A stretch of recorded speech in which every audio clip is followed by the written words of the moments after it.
بسم اللہ الرحمن الرحیم.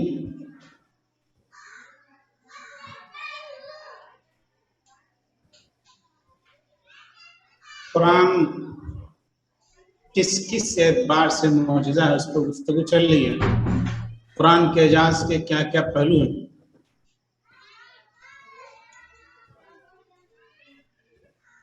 تو اب تک 3 پہلو پر گفتگو ہو چکی ہے. قرآن معجزہ ہے الفاظ و معنی میں ہم آہنگی کے لحاظ سے. قرآن معجزہ ہے اس اعتبار سے کہ وہ اس نے پیش کیا ہے. آج جو تحقیق سائنس میں ہو رہی ہے قرآن نے 1400 سال پہلے اس کو پیش کر دیا اور آج سائنس اس پر مہر لگا رہی ہے.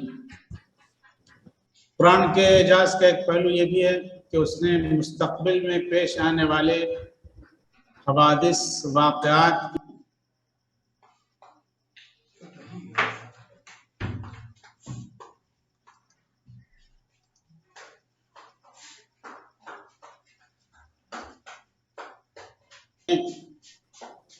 بتایا، ان کے بارے میں لوگوں کو آگاہ کیا، حالانکہ کوئی نہیں جانتا تھا ان کے بارے میں.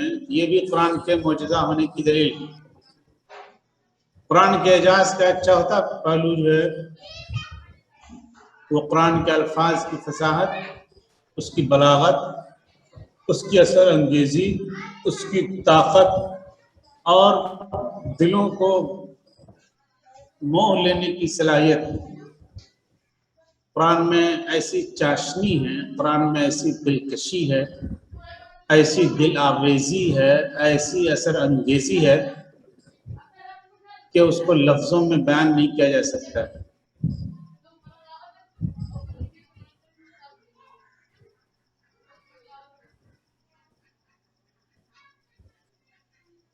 یہ آپ لوگ بار بار میسج کیا بھیجتے ہیں پی، اس کا کیا مطلب ہوتا ہے؟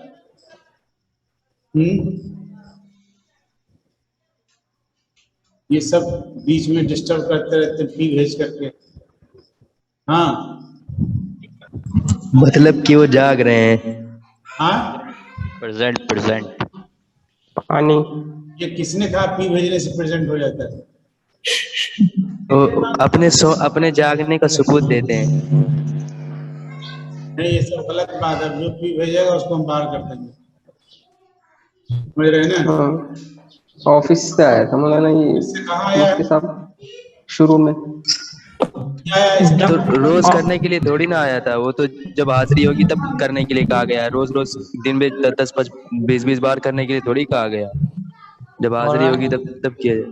ہر گھنٹے میں کیا کرتے ہیں. حاضری آفس والے تھے جو حاضر ان کو خود ہی پتہ چل رہا کون حاضر نہیں ہے. یہ پی بھیجنے کی کیا ضرورت ہے بار بار؟ ہمارے روزانہ ہوتا ہے اور ہر گھنٹے کے اندر ہوتا ہے. سب بیوقوفی والے کام یہی ہوتے ہیں.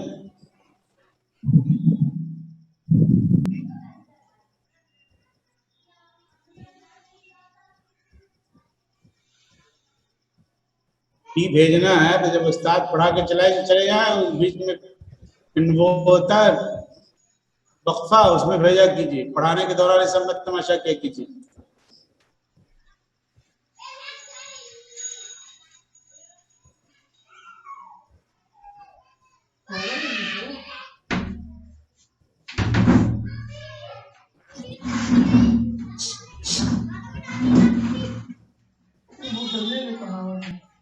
قرآن میں ایسی دلکشی، قرآن میں ایسی رانائی،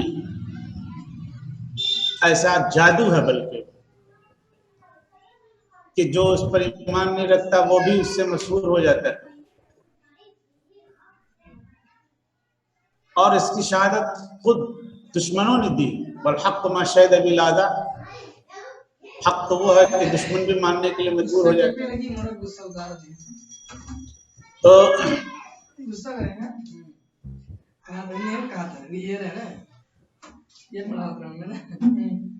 ولید بن مغیرہ جو ابو جہل کا بھتیجا تھا اور اسلام کے سخت مخالفین میں شامل تھا،